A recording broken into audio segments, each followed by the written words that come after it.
And we are at Home Team Barbecue in West Ashley, and this is the head coach Mike Houston radio show here for the next hour. What do you put in that, Coach? Not much. So it has no real bearing right now. I mean, the final rankings at the end of the year, obviously that's important. But when you're in the season, all that matters is what you did last week and what you're going to do this Saturday. So. Bulldogs are 6-2 on the season. They are 5-0 in the Southern Conference for the first time in school history, and so some history was made over the weekend. I'm going to play this show tonight like political speeches. I'm going to have a lot of applause lines. I'm going to throw a lot of stuff out that's going to get applause. So, well, it wasn't exactly a breather. Now it was a pretty tight game and went down to the final minutes, but certainly Mercer played very well on Saturday, and we were certainly fortunate and glad to get the win. One of these days, guys like me and others are going to listen to you when you say it's going to be tight, it's going to be close. Well, they have so many weapons on offense. They've been in so many close games last year and this year. The team we played last year, went down to a 2-point conversion there, and so you knew it was fortunate to get that win. And I just felt like, they're going to break through at some point against somebody. There's going to be a time probably in the pretty near future that they're going to be competing for the conference championship. I know you didn't last week, but one can't necessarily help but feel a little bit for them. That's 5 league losses, all by a total, I think, of 13 points. They're losing close games, and they lost close games last year. So. Well, I don't think anybody felt real bad for us last year when we were losing close games. So it comes around. And Bobby Lamb still has a winning record in the SoCon, so he's had his fair share of being on the other side. But, you look at them, and they don't turn the ball over. They run the ball effectively. Their quarterback is a good passing quarterback. They're solid in the kicking game. I mean, if you do those things, you're going to be in ball games. They just can't quite get over that hump. And I'm certainly glad they didn't get over it last week. Continuing with my notes here, the victory over Mercer, 21-19, which we will talk about in depth in our next segment, assured the Citadel Bulldogs of a winning season in 2015. So that's another thing to take a look at. 5-7 in each of the last 2 years, and that's not going to happen again. No, and it's that wasn't necessarily a goal of our team. Our goal that we talk about at the beginning of the year is we want to win the Southern Conference Championship. But certainly having a winning season is a step towards that, and hopefully we can continue to build on that this weekend. I know that it's not something that we'll talk about at length here this evening. I could ask, and you're not going to say, but I will say this up front. This is the beginning of what will be a very important 2-week stretch for the Citadel Bulldogs, starting with the VMI game here this weekend. But a huge ball game in a week that I know you don't want to think about, look at, talk about too much at all. But you got so much at stake this weekend. It's homecoming at the Citadel. It's senior day, which is something that's very important to me because our seniors have invested a lot and have really done a great job of buying into this coaching staff that took over last year. And then, of course, it's the Military Classic of the South against a big rival of ours in VMI. So. It's going to be a huge crowd at Johnson Haygood Stadium on Saturday. It's going to be a great environment for a college football game, and you're going to have 2 teams that are both playing really well right now, and it should be a really exciting afternoon. We want to go into VMI coming up in just a little bit. I would think, and you used the words in your press conference yesterday, you referred to the noise. Yeah. All of the outside, external things that can have an influence on you, your staff, your football players. I would think, though, it's a little easier with a team like this, a rival team that's coming in with things at stake to kind of block out some of that noise. Well, and that's, I don't worry about the staff as much as I worry about the kids just because you never know who's in their ear. You've got families, you've got friends, you've got all these people that are constantly in their ears, and you never know what they're hearing, and so you just got to tell them to block all that out because the fans and the families, they all mean well, and they're enthusiastically behind them. But you got got to keep your focus on what you've got to do this Saturday, and you got to keep your focus on preparing for that. And I do think it does help with it being so much revolving around this game between the rivalry, the Silver Shako, and homecoming. Military Classic of the South is Saturday at 2 o'clock. It'll be Senior Day, and we want to remind everybody you may tend to get to the game whenever you want or come into your seats whenever you kind of feel like it. But at 1:40 on Saturday is when the senior presentation is. So we hope you'll be in there to send off those young men, and we want to talk about the individual young men that are going to be honored coming up a little bit later on in the show. But just wanted to remind you that 1:40 will be the Senior Day presentation on Saturday, so we hope you'll get inside a little bit early and take a look at that. Still to come on the show, we'll talk about a couple of players who've landed on some important watch lists, and we'll do that in just a little bit as well. And let's see. Oh, there was one more thing I wanted to mention. An 8th Southern Conference victory for you in your first 2 seasons in the ball game against Mercer. That is the most by any Citadel football coach in his 2nd season. So another applause line. I'm running for office, man. This is great. That's one of those random stats that Derek comes up with. I think he comes up with about 20 each week that, where did this come from? So I can also say that there's only one coach in Citadel history who's won more games overall in his first 2 seasons. If you win Saturday, you'll tie him. And so that's you're ticking right up there. Those are some of the things that we look at, though. But want to come back, want to talk about the Mercer game, want to talk about it at length, and as a matter of fact, and walk through a couple of things. We have some questions from the audience. Lots to do here tonight on the Head Coach Mike Houston radio show, which will return from Home Team Barbecue in West Ashley in just a moment on Sports Radio 1450. Style. Selection.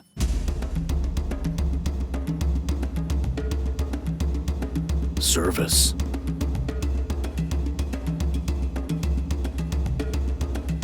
Quality. Value. See what everyone is talking about. Ashley Furniture Home Store.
Sounds good.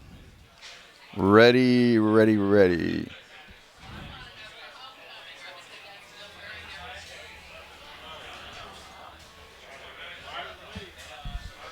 Coming up on 10 past the hour, Mike Houston radio show from Home Team Barbecue, West Ashley. My name's Mike Legg, head coach of the Citadel Bulldogs. Mike Houston is alongside.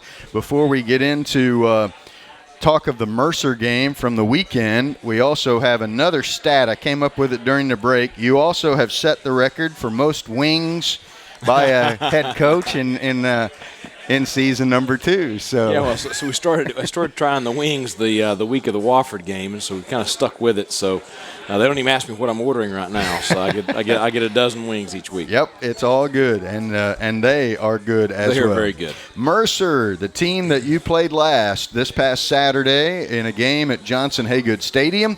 You had ideal weather for it. Here's how everything kind of started out. Each team punted twice to start off the ball game. Mercer gets the ball back on their own 33-yard line, their third offensive possession of the day. 29-yard field goal. Bears jump out ahead of you 3-0 in this ball game. Yeah, we did a very poor job at the beginning of the ball game with field position. Had a penalty on a punt return that put us back deep, and then had 2 3-and-outs, and then had a poor punt from our punt team that gave Mercer excellent field position. So you can't continually give a good offense good field position like that. Bulldogs got the ball back at their own 33-yard line, but a fumble gave it back to the club from Mercer.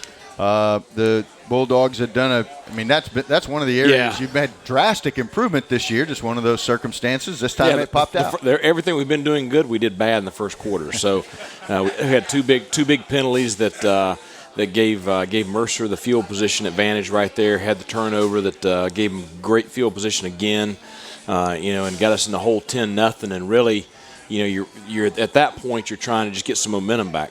On that fumble, Dominique Allen came off holding his hand a little bit. He came back into the ball game, so a sigh of relief breathed by a lot of different people. Well, he should have pitched the ball. So, that's the thing.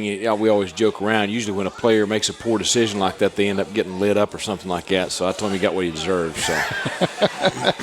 So Bulldogs, at that point, Mercer gets it back. Coach referred to them taking a 10-0 lead. They did so after getting the ball at the Citadel 44. 6 plays later, 5-yard touchdown pass, and they're ahead by a 10-0 score in the early going of the ball game. Citadel gets it back, own 25-yard line, drove to the Bears' 40-yard line. In that instance, it was 4th and 1. You decide to call a timeout. I know most of the time when that occurs, the people behind you, the players behind you, they all want one thing, but you wanted to think about it a bit. Yeah, just, right there, you could have went for it. Chances are we might have gotten it. But if you don't, you give Mercer good field position again. And down 10 points, I felt like we really needed to try to pin them deep, which we did. Yep. I felt like we need to give our defense, a long field behind them. To try to get some momentum back, and so we were fortunate to get a stop on that next series, and then our offense scored their first touchdown of the day to get it back to 10-7. So it worked out the way I'd hoped it would, but I didn't want to get in too big a hole too early, if we didn't have to. Mercer got it, but then punted, as Coach is referring to. Citadel gets it at their own 20-yard line, 11 plays, 80 yards on the next drive, and 5 minutes and 10 seconds off the clock. You got a 2-yard touchdown run for Reggie Williams, and it's a 10-7 ball game. Yeah, and we needed that. We needed to get the momentum back, and certainly the rest of the first half, it was not easy. It was kind of clawing, fighting, kind of back and forth, and I thought the defense really played really, really well in the first half to keep the game the way it was. We were having some difficulties on offense. Mercer gets the ball back, but they punt. Citadel gets it at their own 16, and then you had a freight train get loose for 83 yards. That's another one. I was messing around with Isaiah. He broke free, and it's the longest touchdown run in SoCon this year.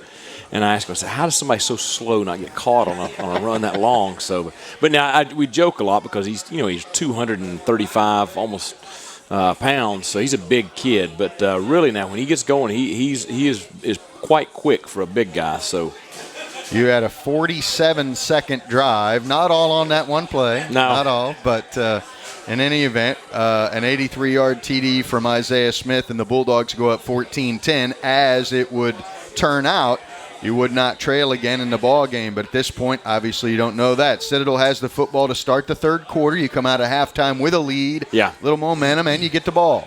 Yeah, and that's, really, I thought that play right before the half with Isaiah was a huge play, just because it did give us the momentum going into the half, and then we were able to calm everybody down at halftime and get everybody on the same page and prepare them for what was going to be a four-quarter battle, and we talked about it all week, and so it was good to be able to get in halftime and get everybody back on the same page. Start of the third quarter, each team punts. The Citadel gets it at the Mercer 47, drove to the 14-yard line, and again, you're in a situation where you got a 4th and 1.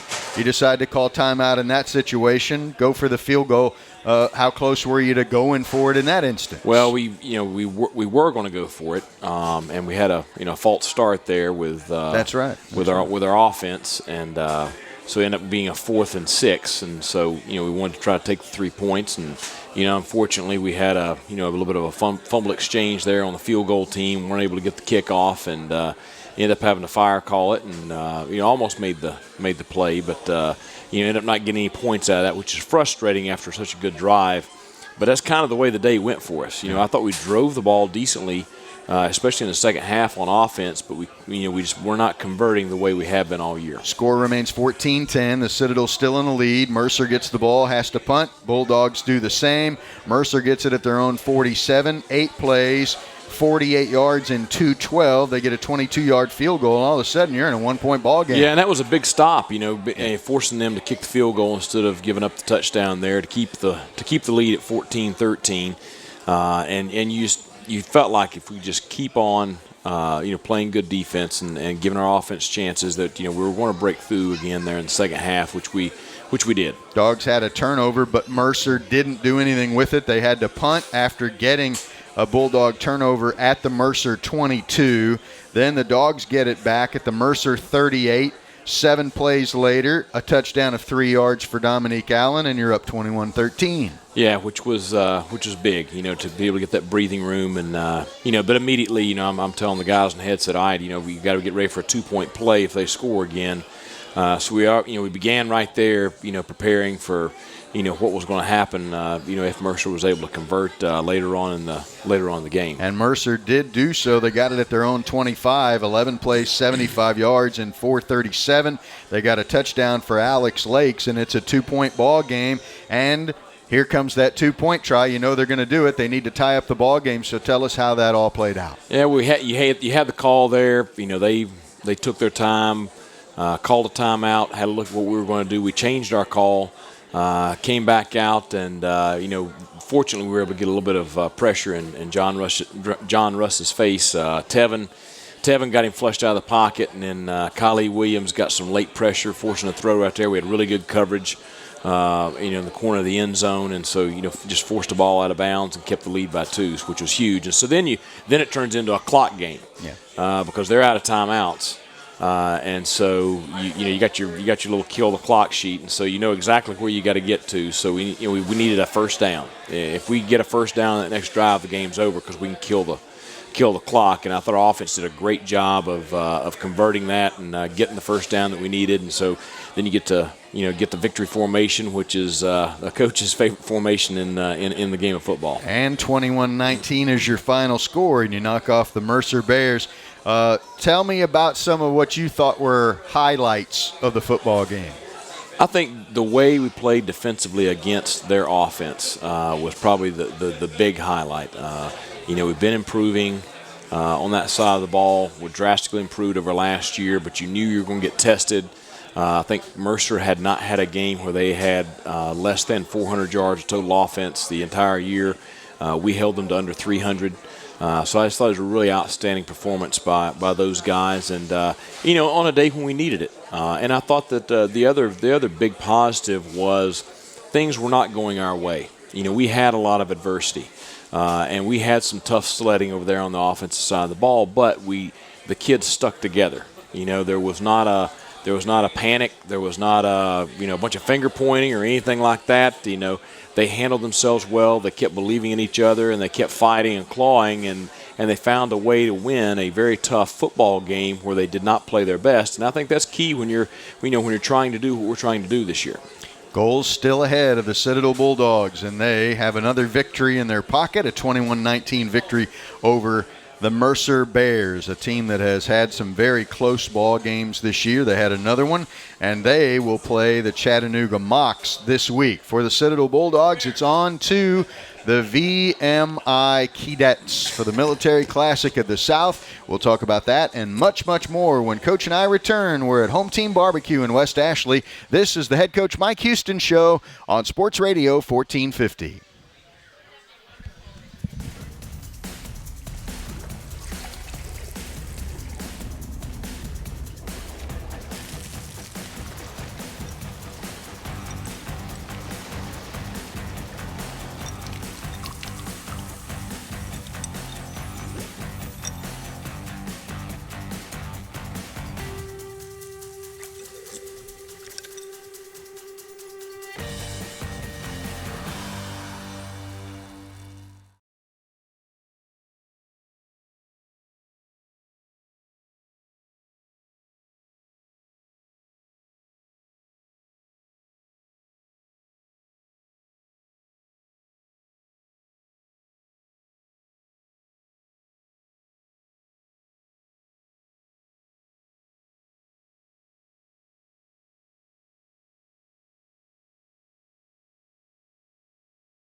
Team Barbecue in West Ashley. This is the Head Coach Mike Houston Show. My name's Mike Legg. Thanks for being with us. We're here until the top of the hour talking about Citadel football. The Dogs are 6-2 on the season. They're 5-0 in the Southern Conference for the first time in school history. They have a ranking of 22nd in the coaches poll and 25th in the media poll. And this weekend it is the Military Classic of the South for the Silver Shako, with VMI coming to town for homecoming. It's senior day on top of that. There is an awful lot going on this weekend. Yeah, there is, and I think I heard today that the home side at Johnson Haygood Stadium is sold out, so should have a big crowd there on Saturday, and so now we're working on selling out the visitor side, so it'll be an exciting day. It's going to be great weather.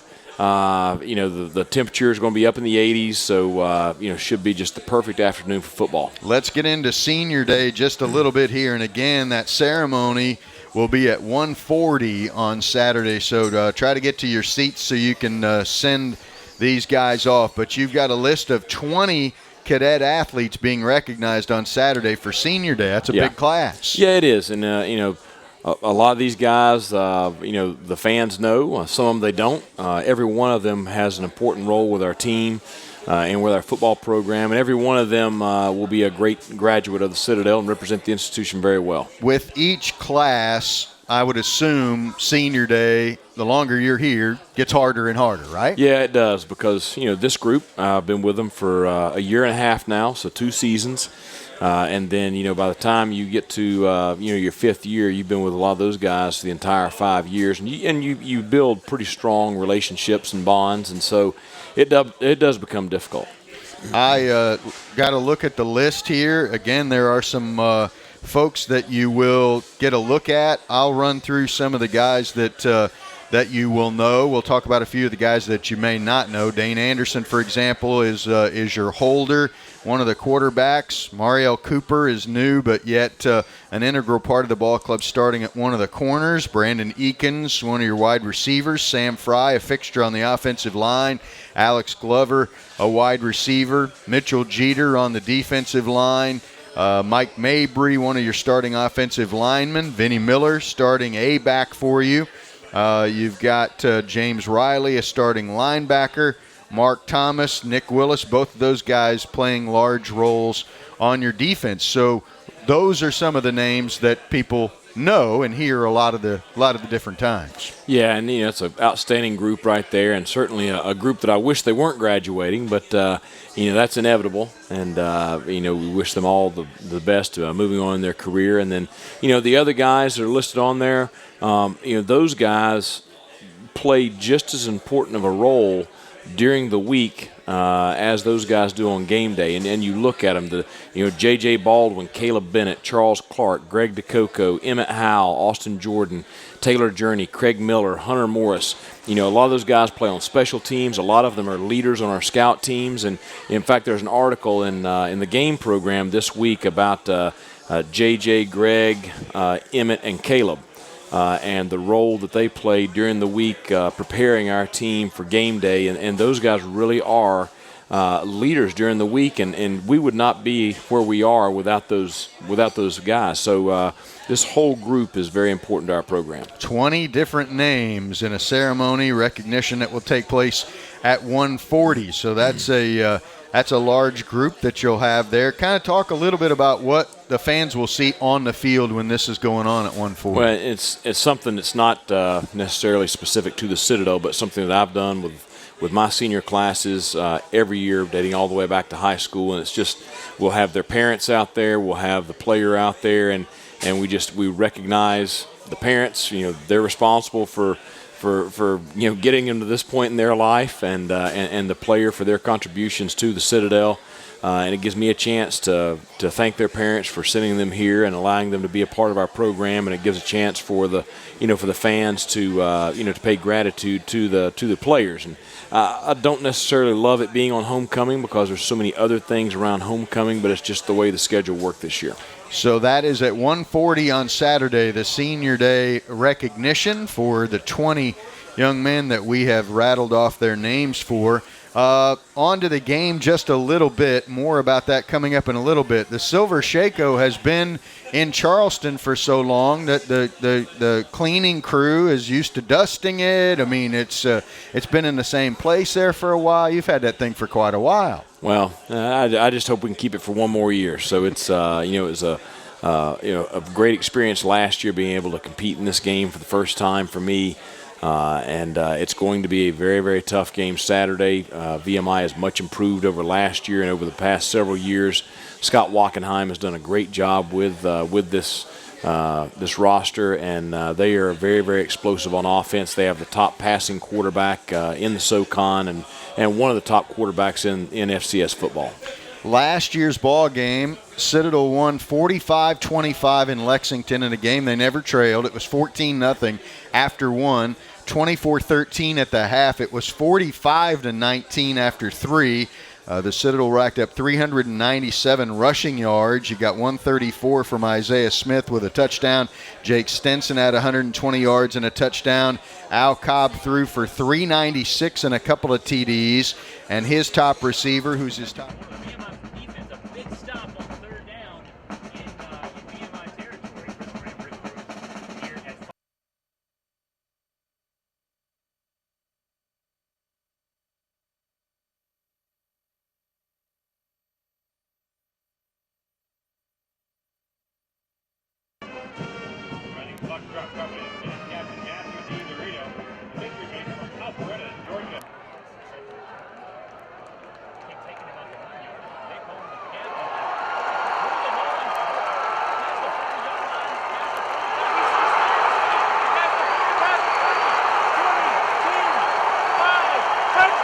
Successful year. Just a sophomore. You get to see him a while. Yeah, I wish he'd hurry up and graduate.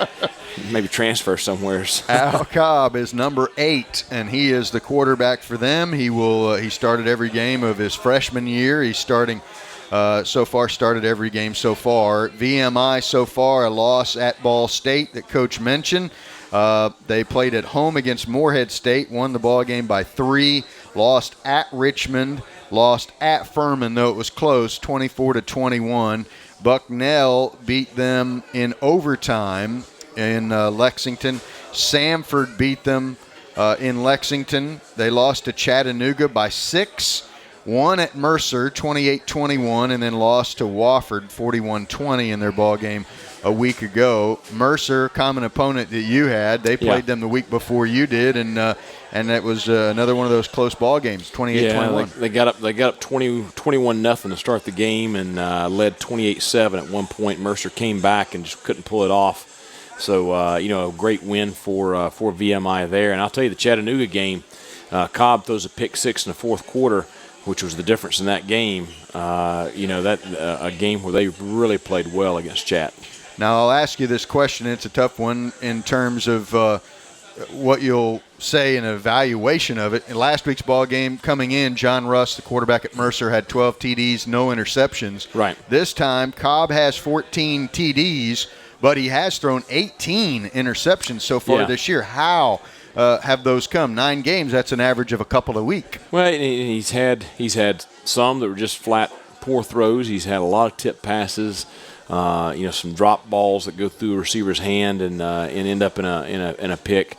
But they threw it 55 times last week. If you're going to throw it that volume, the ball's going to be in jeopardy throughout the day. So the real keys for us this week is they're running the football much better than they did a year ago. They're averaging over 100 yards rushing a game. I think they had 176 a couple of weeks ago against Mercer. So we've got to stop their run game. We've got to try to eliminate that and make them one-dimensional. And then we've got to get pressure on Cobb and get him uncomfortable in the pocket. If they can get in a rhythm where they can run the ball and they can throw the ball and he's comfortable back there, we're going to be in trouble. If we can get him to where he's not comfortable in the pocket, get him moving around, get people in his face, then we're going to have some opportunities to make some plays. We will get back to Mercer coming up on the other side of the break. We also want to talk about some of the new things that newsworthy bits that have come out about some of the Citadel's players today. Want to address the 2 questions that I got about various things surrounding the program. First of all, the first question we had from the audience had to do with the great big cardboard signs that are held up on the sidelines. What are those? What are those for? What's kind of on them? I mean, what can you say? There's no telling what's on them. So Yeager comes up with that stuff. But, with the no-huddle stuff all across the country and the no-huddle stuff on both sides of the ball for us, you got to figure out ways to communicate. I don't know how many. We got about 4 or 5 different people over there signaling. I didn't even know who the hot signal guy was one week. So if I don't know who it is, I promise you the opponent doesn't. Yeah. So, and then the sign incorporates in part of that also. So it's it's just part of the communication from the sideline to the players on the field. And I always get the uniform question. So what can you tell us about what the Bulldogs will wear for the game on Saturday? We're going to be in our traditional home Citadel blue and white. This Saturday for homecoming. I figured I'd get that reaction from the audience. So the Davidson game was the debut of those home uniforms. I would take that score. Yeah. I don't anticipate it, but I would take it. Yeah, that would be good. That would be good. So home uniforms, and so that you had some success, obviously, in the Blazers.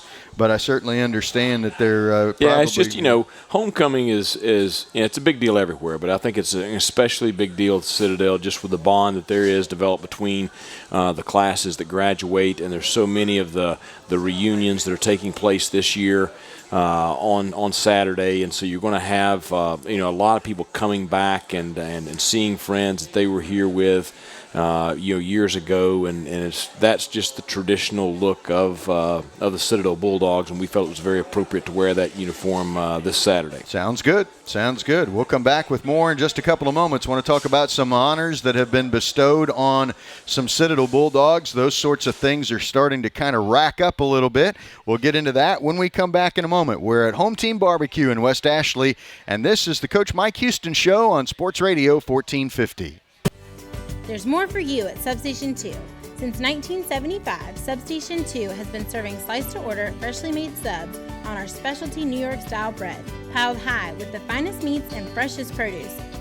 From the number 19 Super Special with 7 mouth-watering meats and cheeses to an assortment of specialty sandwiches and salads, Substation 2 proudly supports the Citadel Bulldogs with 2 locations in Charleston and 43 locations throughout the Southeast.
Is the head coach Mike Houston Show on Sports Radio 1450. Welcome back. We're with you until the top of the hour.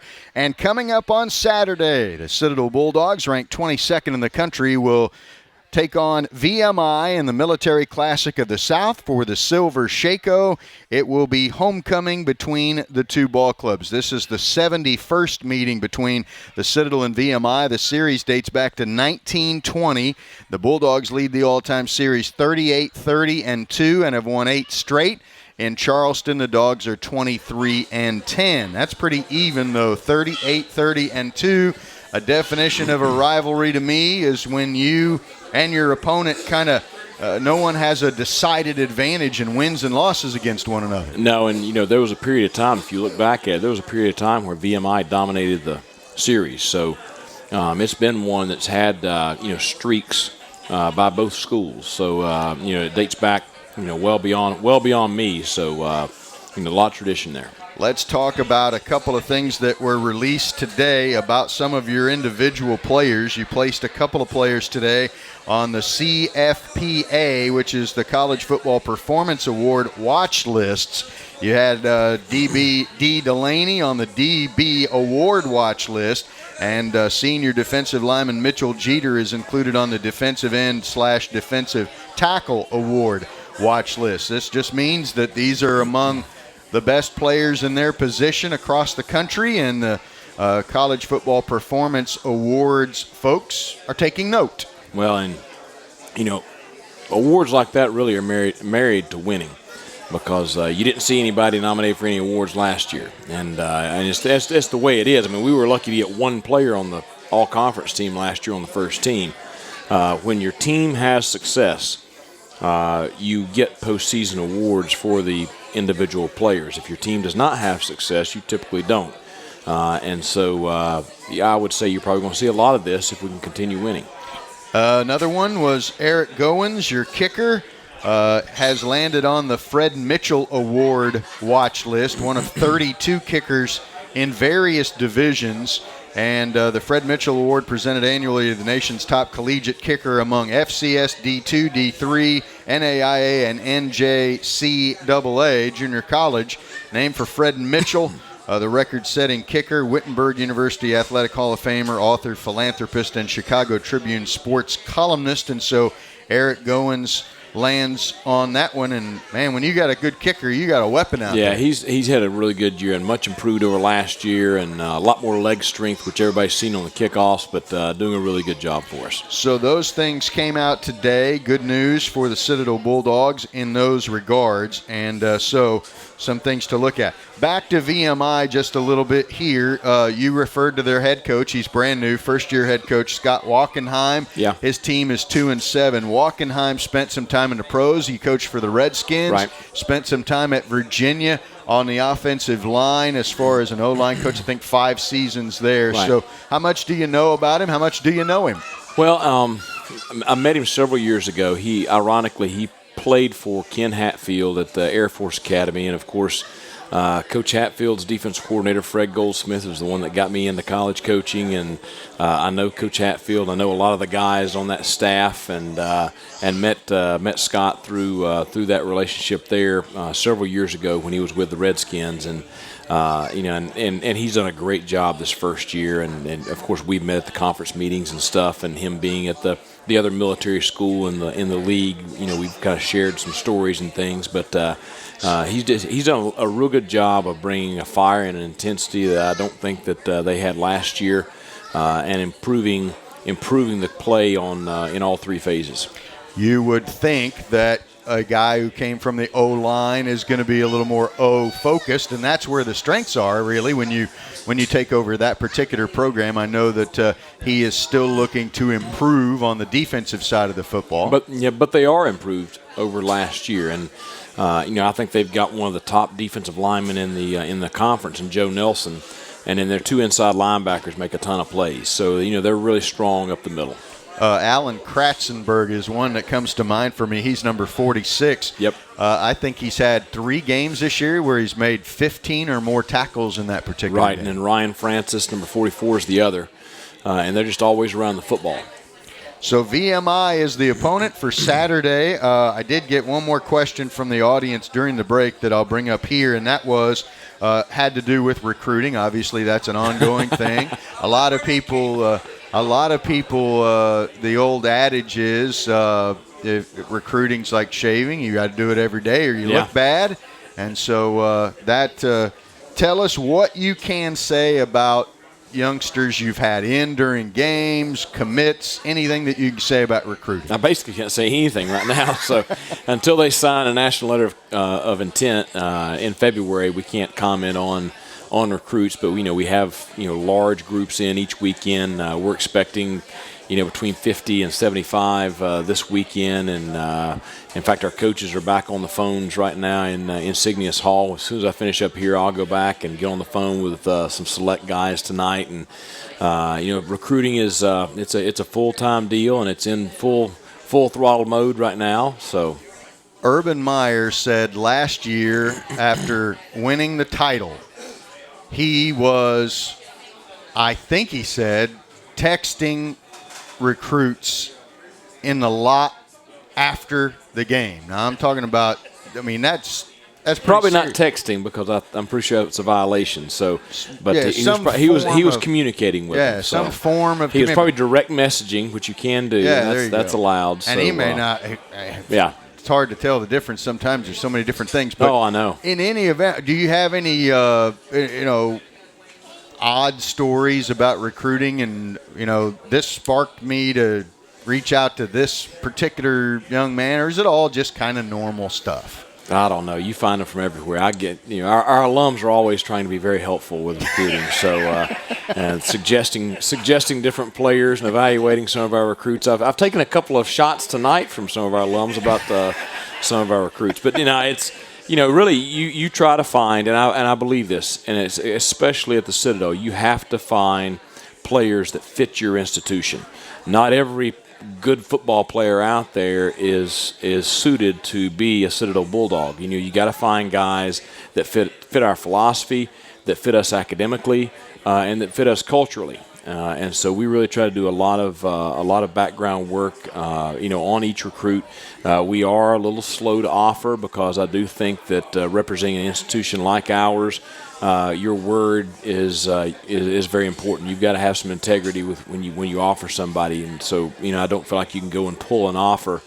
If you throw one out there, so it's we just try to do our homework, work real hard at it, be very honest with parents and student athletes on all levels. And try to get the ones that want to be with us. You're playing somebody this week that kind of operates under a unique dynamic, just like you do with VMI. I thought it was funny at your press conference yesterday, you had Sam Fry in there, and I asked him about how much he hears about whether it's tougher at VMI or it's tougher at the Citadel, whatever the case may be. He said, much tougher here, much tougher here. Yeah, well, everybody's got it harder than the guy next to them. Yeah. So, and I think that's kind of a badge of honor that they wear, at both institutions. I had to do this, I had to walk this, but we got the beach, so that makes up for a lot. So. I like that. I like that a lot. There is, matter of fact, there's a gentleman in the back of the room who I think likes the coast and its ability to get kids better than maybe where he had it before. And Coach Balcom could give us an insight on which cadets have it harder. So basketball coach at the Citadel, Duggar Balcom, is in the house tonight, and good luck to them Friday. They have an exhibition at home against Erskine Friday night, starting off the 40 minutes of fun 3 o'clock Friday. So. So can't wait to see them out playing and running up and down the court. We got one more segment with Coach. We'll take it when we come back in just a moment. We're at Fiery Ron's Home Team Barbecue in West Ashley. This is the Coach Mike Houston Show on Sports Radio 1450. I needed to deposit a check. I was about to head to the bank, but out of nowhere, it just started to rain. Like, really rain.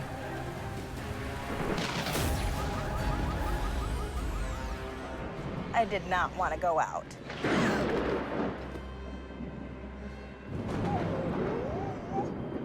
But then I was like, duh, just use your phone. Mobile deposit techno thingy to the rescue. I'm Raina, and I bank human at TD Bank.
Welcome back. It's the final segment of the Head Coach Mike Houston radio show, live from Fiery Ron's Home Team Barbecue in West Ashley with the head coach of the Citadel Bulldogs. I'm Mike Legg. The Dogs are 22nd ranked in the coaches poll, and they are 25th in the media poll. They have a 6-2 record. They're 5-0 in the Southern Conference for the first time in school history. And this weekend, it is the VMI game, the Military Classic of the South. It's for the Silver Shako. It's homecoming. It's senior day. Lots happening at the Citadel this weekend as the two teams get back together for another renewal of that rivalry. Had another question during the break, so we wanted to get to that real quick before we move on to some other things. We had a gentleman come up and ask about the offensive line and the guys that you have that are you're going to be losing, and the progression of working new guys in there. I know you like to find a number of guys and play that number of guys. And so talk about that dynamic on the offensive line and what you're facing in the next year or two and what you'll have to recruit to. Well, we graduate 2 this year with Sam Fry, who's been a 3-year starter, and Michael Mabry, who started for us last year for about half the season and started every game this year. So we'll graduate those 2 guys this year. We have 2 other seniors that are playing right now that will graduate next year, and Kyle Weaver and Ryan Bednar, and then Nick Jeffries, who we anticipate to be the starter replacing Michael next year. He will be a senior next year. So, we'll lose those 3 the next year. So, it's a big need for us in recruiting this year, more for the depth for next year. We've got guys on our roster right now that will fill out our starting offensive line next year, but that's a big need for us in recruiting to build for the future. And I really, we got some really good young ones. Tyler Davis, who has been playing a lot each week at center, will end up playing either center or guard next year. Andrew LaLusa, who is a redshirt freshman for us, is going to be a really good player for us, and so excited to see him grow and mature. And then, it's got some other guys in there competing and getting ready also. We've got a lot of great questions. Hope you'll keep those coming. You can also tweet those to @Citadel Football, and they'll pass those along to us as far as questions go. Wanted to get to a couple of the other games that are going to be going on this weekend in the league. Sanford's outside of league play, playing Clark Atlanta at home. Then you've got Furman at Western Carolina in one of the other SoCon games. That'll be a big one. It's 2 very good football teams. Western's been playing really well. They had a tough time last week with Chattanooga. But Furman, I thought they were a good football team when they came into our game, and we were fortunate to get the win. Last week they went down to Sanford, got down 17-0 at the half, came back and scored 20 straight in the second half to get the win. So that'll be an interesting game. Chattanooga at Mercer is the other league game this week. It'll be interesting. It'll be interesting to see how Mercer rebounds.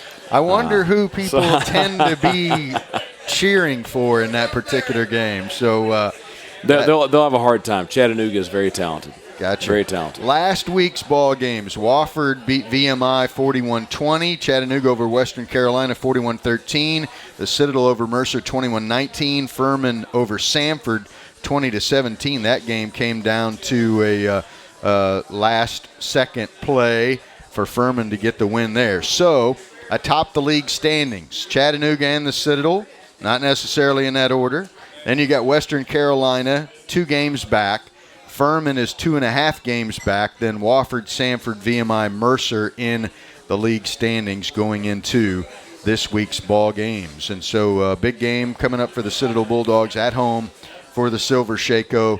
You've already hoisted a trophy this year. Now you'll have an opportunity to hoist one this week. That's always something that's... Yeah, that was a big ball game. The Wofford game, I didn't even know there was a trophy. I didn't either. I don't think anybody did. It's been a long time since the Citadel had a chance to hoist it. So, but I told the kids, anytime you play for a trophy, that's a big ball game. And there's a lot of those this time of the year with in the Big Ten or wherever across the country. You have the trophy games, and so it's pretty special to be a part of this one. I know last year was a great way to end the season it was. At VMI because you got to hold the trophy over your head there. Yeah, and finish the season strong, which I thought was important for the seniors of last year's class, and Aaron Miller, Justin Oxendine, Carl Robinson, Rock Muhammad, all those guys, and to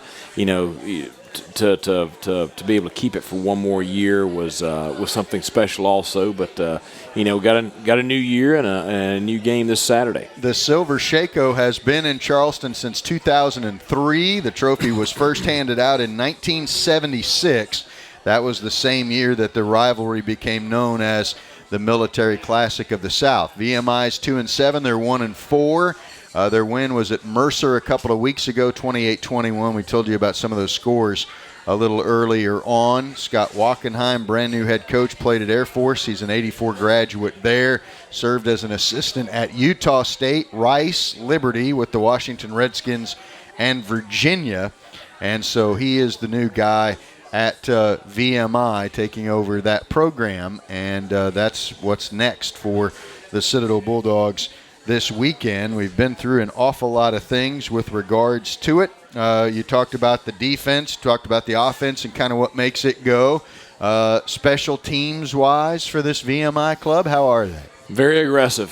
So it's, the onside kick to start the second half last week against Wofford, and really, Coach Wachenheim thought they got it. It was a kind of a shared possession thing that ended up going to Wofford, which was a big turning point in the ball game. They faked a lot of punts this year. They will actually line up in an offensive formation for their punt. Their punter is a backup quarterback, so they're just as likely to run an offensive play as to punt the football. So it really presents some challenges there. They're going to put stress on you with a lot of things they do. So it's been a busy week for Coach Harrell and the guys with the special teams this week, and they actually had a little bit extra time today, just to make sure we're sound and ready for everything. They had a big game. It was the Wofford game, right? They came up with the. You gave Coach Harrell a lot of credit for what he did. Yeah, really controlled the field position in the Wofford game with their special teams play. The rugby punter that you decided to kind of take that away from, not letting it get the major roles. Definitely played a big role in that football game a few weeks ago. So the Citadel Bulldogs and the VMI Keydets. It's a. I think we talked about this a year ago. It doesn't necessarily feel like a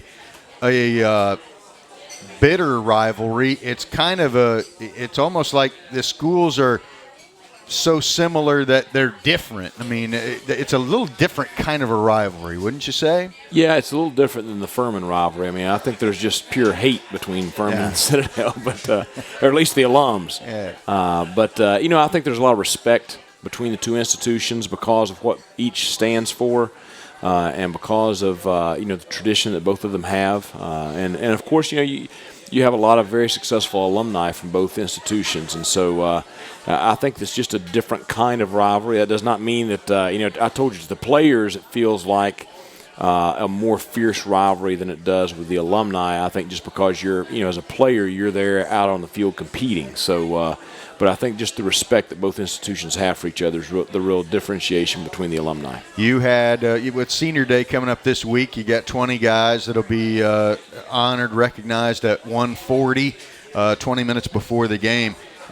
Any of the guys, how much do you see any of the guys from last year's club hanging around? Are those guys kind of you've seen them a good bit. So. Gotcha. Yeah, Aaron Miller's always trying to get a hold of me for tickets. So, but yeah, you'll see a bunch of them coming back this week, and that's one of the special things about homecoming is a lot of the former players will come back and they'll go by and see Andy, which Andy his 43rd year of players, so there's a lot of them to come back and see him. But they'll come back, visit with some of the coaches, visit with a lot of the support staff, and of course the guys in the last 4 or 5 years will come back and try to visit with the players still playing. But I just thought last year it was just really a special deal. I think we've got a great home environment anyway, but I think this Saturday is really something. If you've never seen it before, it's really something to see. I'm not surprised that guys like Aaron are looking for tickets. I mean, they've never had to deal with that sort of thing before. No, I'm pulling for him to get a good job, so he can buy his own, and I can ask him for money for the program. So, well, it's going to be fun. There's no question about it. A big game for the Citadel Bulldogs this weekend when they will take on the Keydets from VMI. Lots of interesting things going on around the league, and so a chance to keep it rolling for the Citadel Bulldogs at home in a 2 o'clock ball game. Now, you said good weather. I'd seen rain earlier, but apparently that's changed. Well, I mean, there is a chance, but I think it's it's a less than 30% chance right now. So it means a 70% chance of it being clear. So we're going to be optimistic. That number just keeps going down, and that's what you kind of want where that's concerned. Yeah. It was nice to have a non-rain game last week. So. It was, in fact. Now, I know you don't mind it if it's a little bit warmer outside, 80 plus, no big deal, right? I mean, our kids are used to it, so they'll be fine. So, big game this weekend. We hope you'll come out and watch it. Hope you'll come out and support the Citadel Bulldogs. It's a big game for the Silver Shako. It's the Military Classic of the South. Coach will be in it for the second time. homecoming as well. Senior day at 1:40. There's an awful lot going on, and you got to keep it focused in the meantime. Practice is going okay this week, I guess? Yeah, we had a pretty physical practice yesterday and a real spirited practice today, very sharp practice. So I want to finish up tomorrow, headed into the Friday walkthrough. So it's been a good week. Sounds good. Everybody, thank you for Thanks being a lot. with us. Go Bulldogs. That's head coach Mike Houston. I'm Mike Legg. Thanks for being with us tonight. Our thanks to Barry Daniels back in the studio as well. The Citadel Bulldogs will take on the VMI Keydets in the Military Classic of the South on Saturday. We're on the air at noon. It's a 2 o'clock kickoff on this Citadel Sports Radio Network station. Until next week, thanks so much from Home Team Barbecue in West Ashley. Good night, folks.